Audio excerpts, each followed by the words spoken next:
Welcome to Just Relationships, the show that offers you concrete ways to make your relationships better.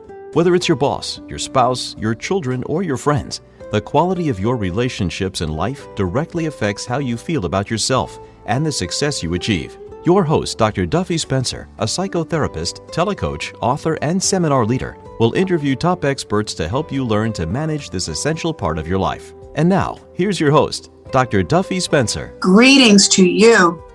Are you going to get old? Hopefully, right? Are you old? Well, yeah, maybe. What is old? We have all these new definitions these days.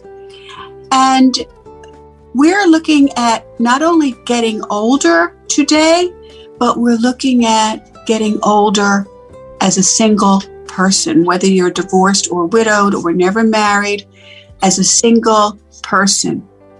And we are looking at something called solo aging. And I am so pleased to introduce to you my guest, Sara Zeff Gerber, who is an expert on solo aging and how to do this with aplomb, with dignity, with deliciousness and juiciness and enjoyment. Welcome, Sara. Thank you, Duffy. Happy to be here. Thank you so much. And I want people to know that you are the author of Essential Retirement Planning for Solo Agers. Essential Retirement Planning for Solo Agers. And you also are a regular consultant for Forbes.com, a professional speaker. You are award-winning in your field, and you have so much to offer. And I know you have so much to offer besides just the financial planning aspect for solo aging, for solo agers. And that is so important, the financial planning, the financial stability. So would you just share with us how would you define a solo ager? What are the typical kinds of challenges that solo agers have in your estimation? Sure. I actually define solo agers as anyone who's aging without family support. And that definitely includes people who don't have kids. In fact, I started out thinking of solo aging as anyone who didn't have children, because I looked around me and I saw a lot of baby boomers taking care of their aging parents, spending a tremendous amount of time and energy and resources flying back and forth from coast to coast. And I thought, gosh, who's going to do that for people like me who don't have kids? So my first definition of solo agers was purely people who didn't have kids, even if they were married, because when those of us who are married don't know who's going to go first. We don't have a crystal ball. Right. But I have certainly since expanded the definition of solo agers to anyone who is aging without the benefit of kind of traditional family support. Almost anybody could fall into that category, right? You can have adult children. You can even have a spouse, as you say. You can have cousins. You can have other family members. People are so taxed today in so many ways, trying to keep their own heads above water. You are helping people who, even if they have children, that's another piece of it, isn't it? I mean, aren't there people who really don't have their children's support? Either they don't live near them geographically, or they're estranged, or they have their own problems, or there is friction or conflict. Yes, absolutely. In fact, that's one of the things that led me to realize that there were more solo agers out there than just those of us who don't have kids. Because today, kids move far away, and sometimes they are a bit estranged. So there's all kinds of situations between parents and kids that would maybe dim the light on the possibility of those kids helping them when and if they need it as they get older. And of course, we're living so much longer, and we're living today with medical conditions that would have killed us 20 or 30 years ago. So a lot of us can expect to live a very long life, well into our 90s, maybe even early 100s. And what comes with that, though, is usually some level of frailty, some level of need for assistance. So if we aren't going to get that from our kids or some family member, then we have to plan in other ways in the event that we do need assistance later in life. Not everybody will. We certainly know examples. I know examples. You probably know examples of people who lived well into their 90s and then something took them out very suddenly when they were 94 or 95. And of course, we all think we're going to live a nice long life and then die on the golf course or keel over having lunch with friends one day. But the reality of that is that that's usually not what happens. So it's a good idea for all of us to plan, but especially those of us that don't have the family support. So, Sara Zeff Gerber, you are defining without family support. What about friends? Can friends play a role here? They can. That's a good question, Duffy, because one of the things that happens, especially to solo agers, again, I'm defining solo agers strictly now as anyone who doesn't have kids. What a lot of solo agers tend to do is to associate with a lot of people their own age. So that's all well and good, except that you're all going to age together. So cultivating the friendship of younger people is a wonderful idea. I mean, it's always good to have friends and people around you of a kind of a multi-generational nature. That's a very healthy thing to do. It's a very and in some ways an enlightened thing to do, not to just surround ourselves with people of our own generation. So yes, friends can be helpful. And I know a lot of people who have in their advance directive for medical decisions, they've named friends, they've named nephews and nieces in some cases. And that's always, if you're close to a niece or nephew, they are great candidates for having your power of attorney, for being on your advance directive, but you need to talk to them about it. So there's a lot that goes into the preparation for later life. And I think my quest in life these days is to get baby boomers to take their heads out of the sand and acknowledge that aging happens to all of us. And preparing for it is the best thing that we can do for ourselves.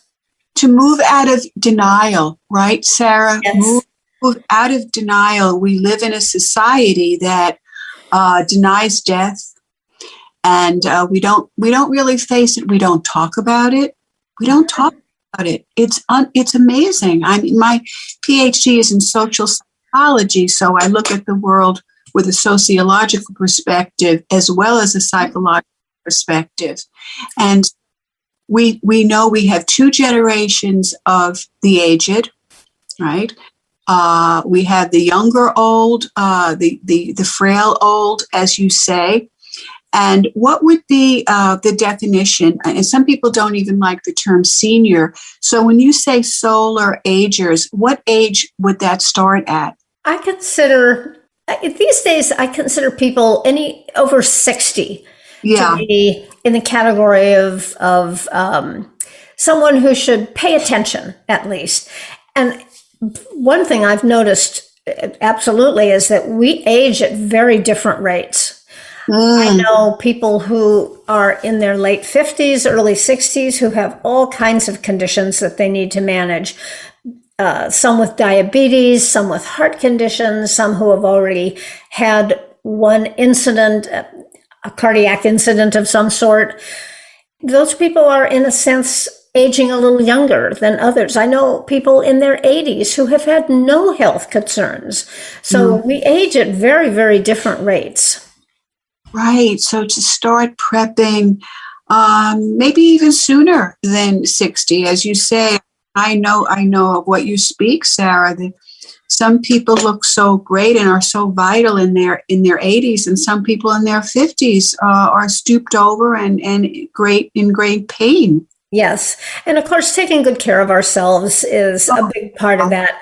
But I know that you've probably had plenty of other guests on the show that talk about how to do that, how to have a healthy life.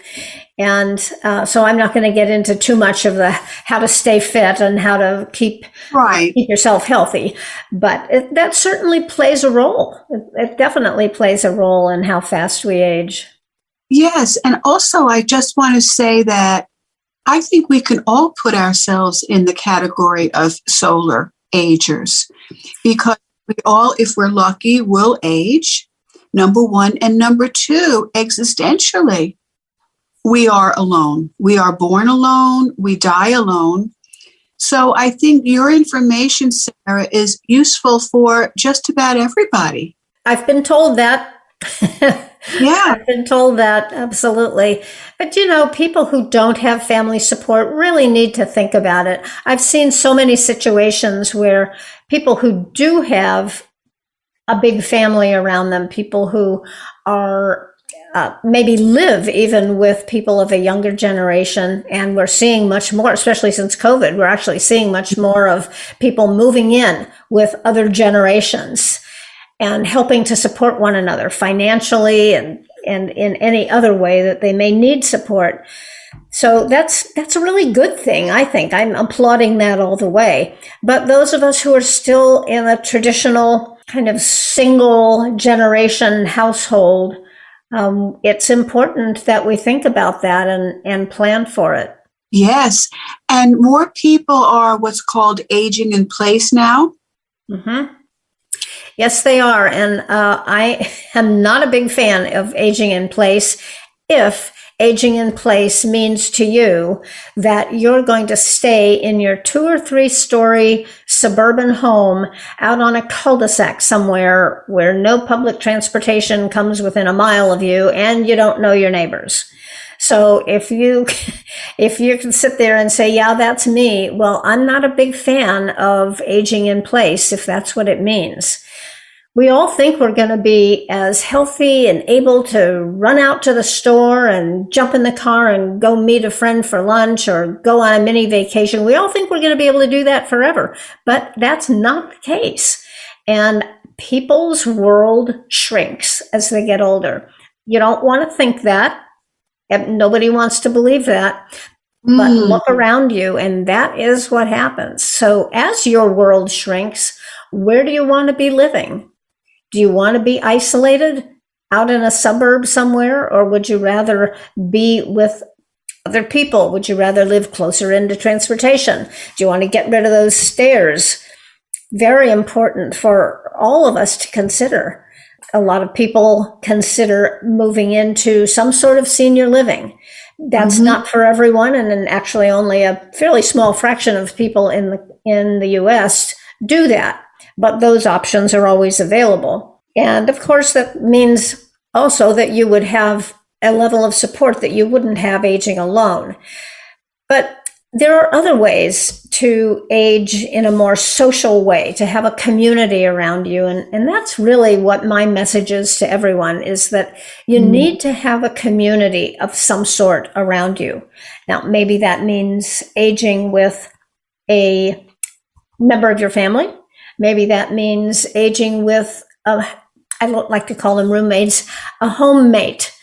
And these days, there are lots of organizations out there that can help you find a home-mate, someone to live with you, whether that person is your age or maybe even a college student that needs to earn a little extra money, needs to have their rent reduced by doing some of the work around your house that doesn't get done because you're not going up ladders anymore. So all kinds of home-mate situations can be arranged, and people are doing that. It's a way to not be isolated as you get older. Some people choose to age with somebody of their own generation, and that's fine too, as long as you have an agreement that you are going to help each other Because you don't know. It's just like a husband and wife. You don't know who is going to need that help first. So there's lots and lots of different living situations that you might consider.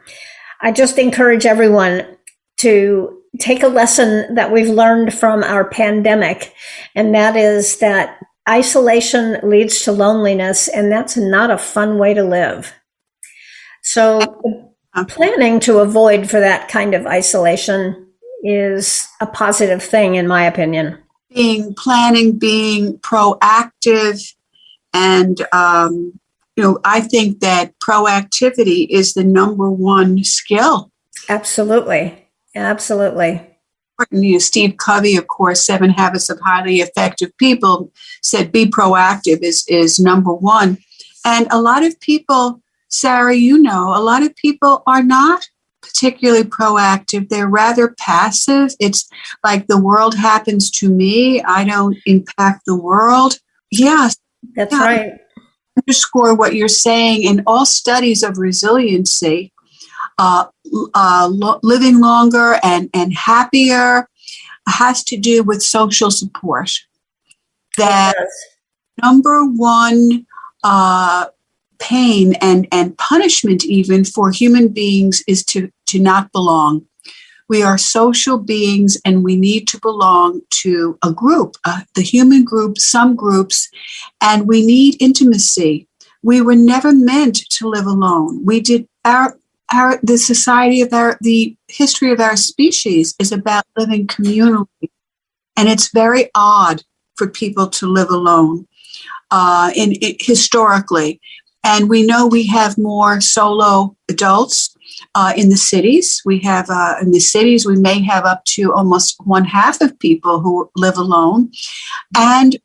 But we have social supports. We are a part of a community. And I'm just thinking about the difference when you have a spouse or a housemate or someone, okay, what are we going to do on Saturday night? When you're alone, living alone, if you want to do something on a Saturday night, you have to make it happen. And that requires, as you say, planning and focus. So the idea of social support, and I know that your specialty is in financial planning, not necessarily anymore. No, I don't do financial planning. My retirement planning has to do with the non-financial angle. And a lot of people don't think about there being a non-financial angle because in the past, retirement planning was all about, did you have enough money? And will you be able to support yourself through the age of 85 or 90 or 102? And I think a lot of financial advisors and financial planners are looking at us as potentially living into our early 100s. That's kind of that's fairly new for human beings in the US. But to be on the safe side, we do have to think about that. But no, I don't do financial planning at all. Mine is the non-financial side of retirement planning. Wonderful. So I like your term housemate, and I am so gratified to hear that there are actual agencies being set up now to help people with this, because as a psychotherapist, I often talk to my clients about these kinds of things. They can't afford to live alone and they don't want to move. And that there are rich resources now, and there will be more and more as we have what's called the graying of America, and the baby boomers, of course, as we know, are in that category. So what are some of the agencies that people can use?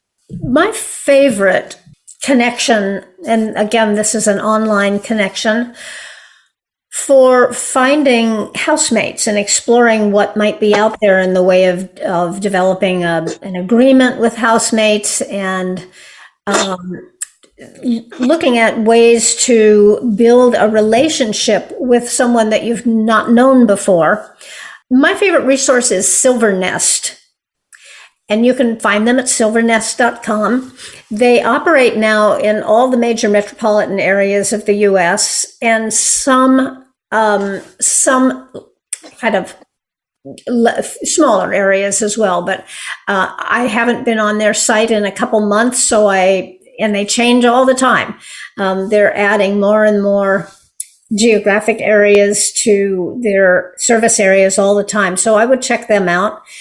And of course, there are other organizations that you can join, especially now when we're going out a little bit more, but we're still staying home a lot because of COVID. We're not, some of us are out there more than others, but we're still having to mask and be careful in places. So some of these online groups that you can belong to, like Vitality Society and AMAVA, AMAVA, those are organizations that you can go online and find interesting people to have discussions with, learn interesting things, work out. If you have some space around your tablet or your computer, and you can put that on and do a Pilates session or a yoga session online. There are so many good resources these days, just at your fingertips. At your fingertips, hopefully, if you're computer literate, right, Sarah? Right, and most baby boomers are. Yes. The idea that baby boomers are not computer literate is just hogwash. Most baby boomers are very facile with all of their devices. Many of them, because they worked well into their 60s and 70s, and it was required. And some older than boomers who had grandkids that they wanted to communicate with. And one of the only ways they could, since they may have lived across the country, was to learn how to do that online. And of course, many people have become more computer literate during COVID. Right. So, one of the silver linings of COVID, actually, and I love the name Silver Nest. It's brilliant. And thank you so much for that information. And of course, I met you through Vitality Society, which is an organization for people 60 plus. And you have been a guest lecturer and a very popular lecturer on solo aging, helping people with all of the concepts involved, the social and the living arrangements and the financial piece, the psychological, happy piece. And, we didn't even touch on stigma. And hopefully in a society where there are more older people, and the baby boomers have always taken over and identified situations. So they don't like being stigmatized as older. They are the norm. They are where it's at. So, yes, excellent. And Vitality Society is a wonderful organization for exercise as well as for excellent seminar series like yours on solo aging. So we have just a moment left. And the good news for everyone is that Sara Zeff Gerber is coming back next week for part 2. And how can people get in touch with you, Sara?